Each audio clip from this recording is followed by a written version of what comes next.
Lunch ready. லஞ்சுக்கு எத்தனை variety ஒரு நாளைக்கு நம்ம பண்ணுறோம். அதில் ஏதாவது நமக்கு பிடிச்ச மாதிரி கண்டிப்பாக இருக்கும். ஏன்னா சமைக்கிறவங்களுக்கு ஏதாவது ஒன்று நம்ம பிடிச்ச மாதிரி நமக்கு செஞ்சுக்கிருவோம். அது எல்லாருமே செய்கிறது இயற்கை தான்.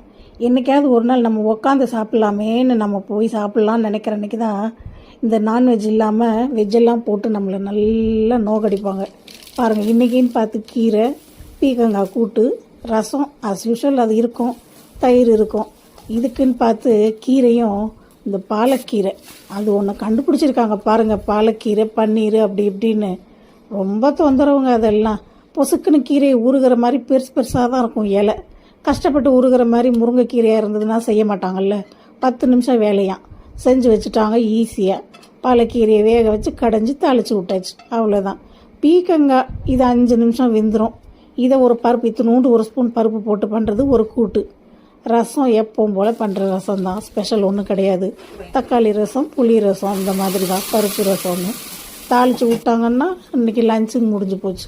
அதுக்கு பாருங்கள், அந்த அடுப்படியெல்லாம் நாரடிச்சு தாளிக்கிறேன் பேர் வழின்னு எல்லாம் தெரித்து எப்படியெல்லாம் இருக்குது பாருங்கள். இவ்வளோ தான் லஞ்ச் இன்றைக்கி. ஒரே லஞ்சு சிம்பிளாக முடிஞ்சு போச்சு பாருங்கள்.